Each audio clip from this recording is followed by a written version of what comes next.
大家好，欢迎收看扣码电竞。随着 WBG 在冒泡赛击败 EDG、LPL 4个世界赛种子名额全部出炉，出征的战队分别是1号种子 JDG、2号种子 BLG、3号种子 LNG、4号种子 WBG。Dashy 时隔4年重回世界赛，复出之后的 Uzi 没能够前往最大的舞台，对于老观众来说简直是又悲又喜，毕竟大部分人都希望在世界赛看到 Dashy 和 Uzi 的身影。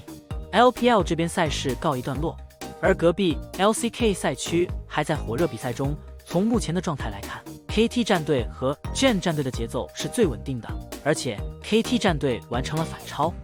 春季赛的时候，他们的发挥并不是特别的好，但是在夏季赛却十分稳定，甚至还后来居上，拿到了常规赛的第一。LCK 赛区绝对是 LPL 赛区最大的劲敌，而且这一次的亚运会，韩国队的阵容也是非常的豪华。JDG 战队的冠军选手将会有2个人回到韩国队的阵容，这2个节奏点一定会让中国队的选手非常的头疼，尤其是 AD 位置。纵观 S13 赛季1年的比赛 ，LPL 赛区真的没有任何一个 AD 选手能够压制住 Ruler 的发育，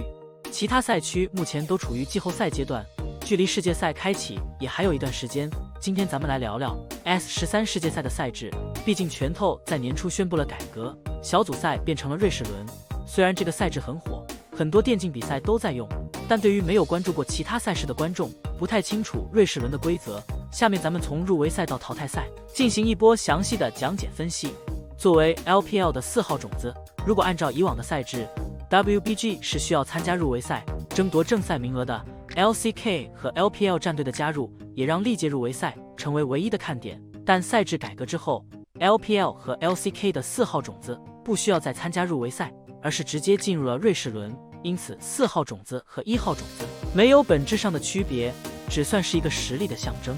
LPL 和 LCK 取消入围赛之后， LCS 和 LEC 的3号种子也直接进入了瑞士轮，并且 S13 世界赛欧美赛区会有一个4号种子名额，具体隶属于哪个赛区需要进行角逐，也就是说，在确定各自赛区的3个种子之后， LCS 和 LEC 还将开启一场赛区之间的竞争，获胜的赛区拥有4个世界赛参赛名，但要打入围赛。虽然 LPL 和 LCK 不用参与，但外卡赛区的队伍依旧需要参与入围，来争夺正赛瑞士轮名额。参加的队伍一共有8支，分别是 VCS 越南赛区的1号和2号种子， PCS 东南亚赛区的1号和2号种子， SPLO 巴西赛区， LLA 拉丁美洲赛区， LJL 日本赛区的1号种子，另外就是上面提到的 LCS 或者 LEC 的4号种子。8支战队最终只能晋级2队，竞争激烈又残酷，没有硬实力很难完成突围。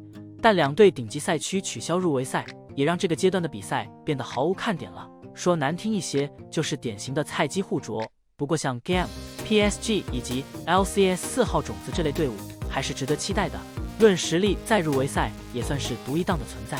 瑞士轮阶段一共进行5轮，有16支队伍，总共进行33场比赛，其中20场为 BO1，13场为 BO5。瑞士轮的赛制很有意思，每支参赛战队都会与胜负记录相同的队伍交手，直到取得3胜或者3负。所有即将晋级或者被淘汰的关键比赛都会以 BO3 的形式进行。这样的赛制下，不存在所谓的死亡之组，观赏性也有提升。激烈的角逐之后，只有8支战队可以进入淘汰赛。到了这个阶段，赛制就和以往一样了，按半区划分为2组，以 BO5 的形式展开比赛，2个半区最终的胜者争夺冠军。这样的赛制之下，